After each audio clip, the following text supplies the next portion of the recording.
முதல் ராசியான இந்த மேஷ ராசி அன்பர்களுக்கு சுக்கிரன் 12ஆம் இடத்தில் உச்சம் பெறுவதற்கான தேவைகள் ஒரு சுயநலத்திற்காக வாழக்கூடிய ஒரு நேரமாக தான் இந்த மேஷ ராசி என்பர்கள் இருக்க போறாங்க. மேஷ ராசி என்பர்களுக்கு ஒரு விரயங்களையும் அதற்குண்டான முதலீடுகளையும் கொடுக்கக்கூடிய ஒரு தருணமாக இந்த காலகட்டம் வெளியூர் வெளிநாட்டுல இருக்கிறவங்களுக்கு அதிகப்படியான ஒரு பொருளாதார வளர்ச்சியை இந்த சுக்கிரன் உச்சம் கொடுக்கக்கூடிய ஒரு காலகட்டமாக இருக்கும்.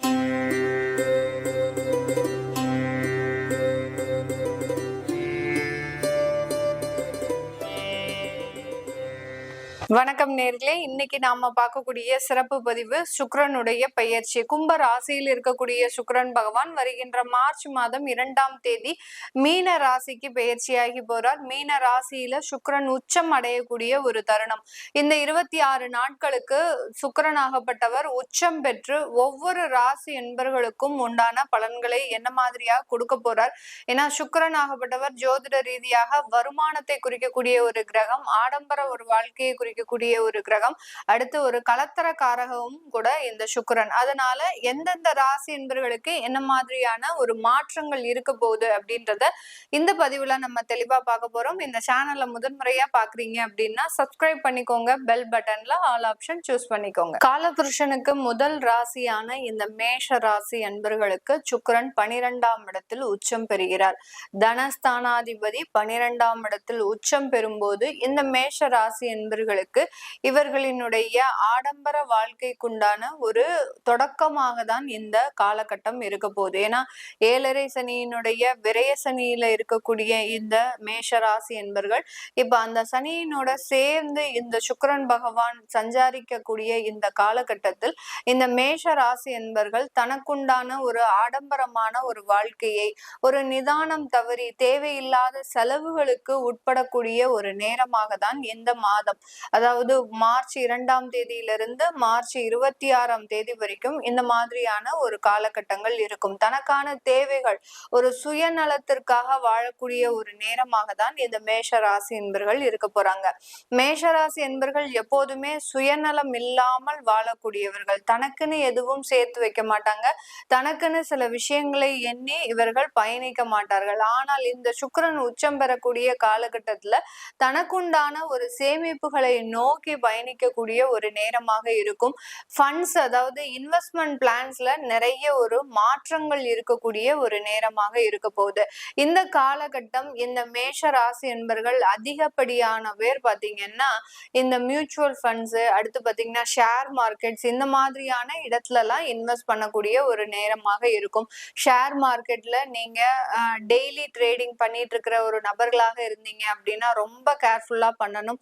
அப்படி பண்ணுனீங்கன்னா உங்களுக்கு உங்களுடைய பணம் உங்க கைவசம் இருக்கும். அப்படி இல்லாத பட்சத்துல அதிகப்படியான ஒரு நஷ்டங்களை சந்திக்கக்கூடிய ஒரு காலகட்டமாகவும் இந்த சுக்கிரன் உச்சம் இந்த மேஷராசி என்பர்களுக்கு கொடுக்க போகுது. இந்த மேஷராசி என்பர்கள் தனக்குண்டான ஒரு ஆடம்பர வாழ்க்கையில இருப்பாங்களா அப்படின்னு கேட்டீங்கன்னா, மேஷராசி என்பர்கள் எல்லாத்தையுமே அனுபவிச்சு எல்லாத்தையுமே இழந்த நபர்களாக தான் இருப்பாங்க.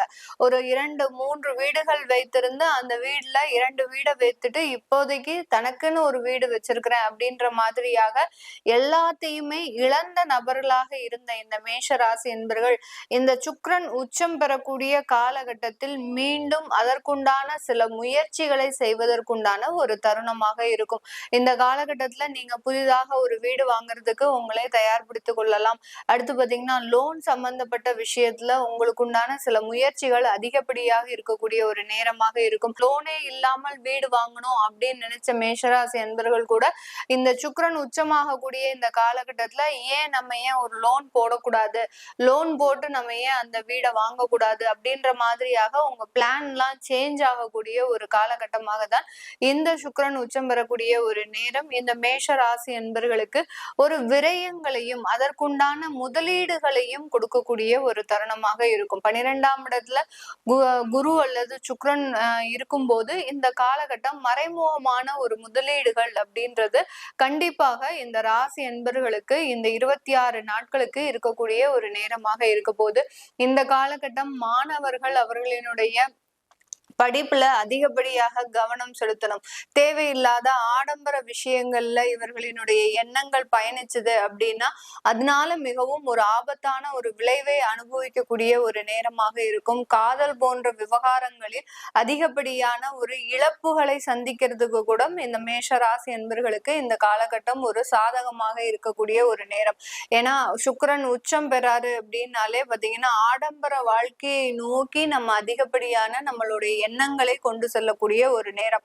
அதுல இந்த ஒரு வாலிப பருவத்துல இருக்கக்கூடிய நபர்கள் காதல் செய்யக்கூடிய ஒரு நேரத்துல ஒரு உல்லாசமாக இருக்கணும்னு எங்கேயாவது வெளியிடத்துக்கு போறது, அடுத்து பாத்தீங்கன்னா வேற வேற சுற்றுலா விஷயங்களுக்கு தன்னை ஆட்படுத்தி கொள்றது, இதெல்லாம் செய்யக்கூடிய ஒரு தருணமாக இருக்கும். இதை எல்லாத்தையுமே மேக்சிமம் அவாய்ட் பண்ணிக்கிட்டீங்க அப்படின்னா ஒரு மிகப்பெரிய ஒரு சிக்கல்கள்ல இருந்து இந்த மேஷராசி என்பர்கள் ஒரு தப்பிக்கக்கூடிய ஒரு நேரமாக இருக்கும். அப்படி இல்லாத பட்சத்துல இந்த மாதிரியாகலாம் நாங்க போய் தேவையில்லாத பிரச்சனைகள்ல மாட்டிக்கிட்டோம் அப்படின்னு சொல்லக்கூடிய அளவிற்கு அடுத்த 2 மாதங்களுக்கு தேவையில்லாத பிரச்சனைகளை கொடுக்கக்கூடிய ஒரு தருணமாகவும் இருக்கும். இந்த காலகட்டம் வெளியூர் வெளிநாட்டுல இருக்கிறவங்களுக்கு அதிகப்படியான ஒரு பொருளாதார வளர்ச்சியை இந்த சுக்கிரன் உச்சம் கொடுக்கக்கூடிய ஒரு காலகட்டமாக இருக்கும். வெளிநாட்டுல வேலையே இல்லை அப்படின்னு சொல்லக்கூடியவர்களுக்கு இந்த காலகட்டம் நல்ல ஒரு வேலை வாய்ப்புகளையும் கிட்டத்தட்ட 6 மாத காலமாக வேலை வாய்ப்புக்காக அலைந்து திரிந்து மிகப்பெரிய ஒரு வேதனைகளை அனுபவித்த இந்த ராசி என்பர்கள் இந்த சுக்கிரன் உச்சம் பெறக்கூடிய இந்த மார்ச் மாதத்துல அதற்குண்டான நிவர்த்தியை சாதகமான ஒரு வேலை வாய்ப்புகளையும் பெறுவதற்குண்டான ஒரு நேரமாக தான் இருக்க போகுது.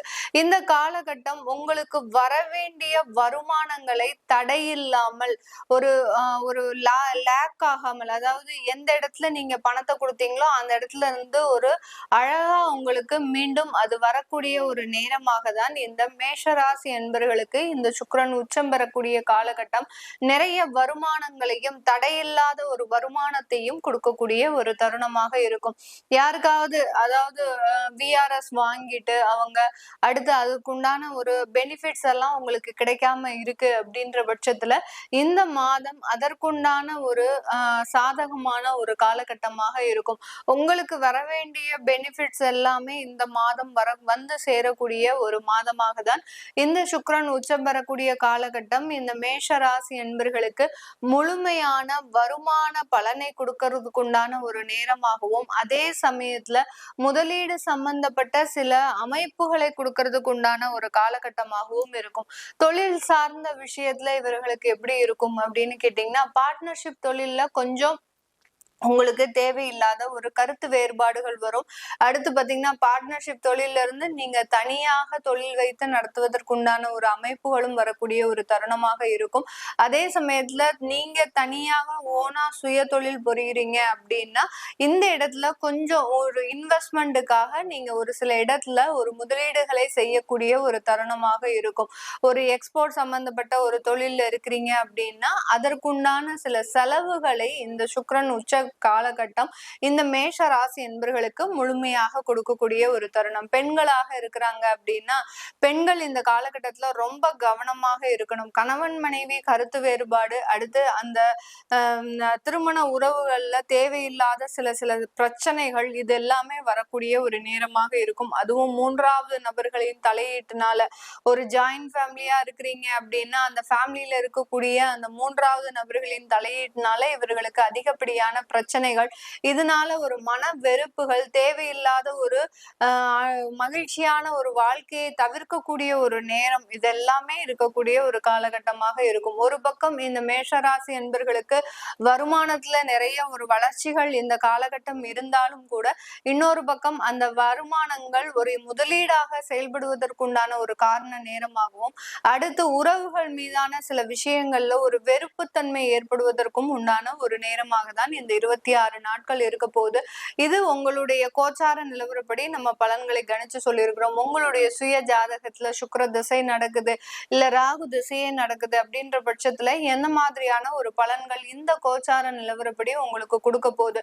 உங்களுடைய ஜாதகத்துல சுக்கிரன் 12ஆம் இடத்திலேயே இருக்கிறாரு, உச்சம் பெற்று இருக்கிறார் அப்படின்னா அது எந்த மாதிரியான பலன்களை கொடுக்கும், திருமண ரீதியான சில வரன்கள்ல எந்த மாதிரியான சில விஷயங்கள்ல மாற்றங்களை கொடுக்கும் அப்படின்னு தெரிஞ்சுக்க விருப்பப்படுறவங்க கீழே கீழே இருக்கிற நம்பருக்கு வாட்ஸ்அப்ல அப்பாயின்மெண்ட் வாங்கிக்கிட்டு நீங்க கன்சல்ட் பண்ணிக்கலாம். உங்களுடைய குழந்தைகளுக்கு ஜாதகம் எழுதணும், நியூமராலஜி படி பேர் வைக்கணும்னு நினைக்கிறவங்களும் கீழே இருக்கிற நம்பருக்கு வாட்ஸ்அப்ல மெசேஜ் அனுப்புங்க. அதற்குண்டான விவரங்கள் தெரிய வரும். உங்களிடமிருந்து விடைபெறுவது உங்கள் ஆஸ்ட்ரோ பூர்ணா. நன்றி, வணக்கம்.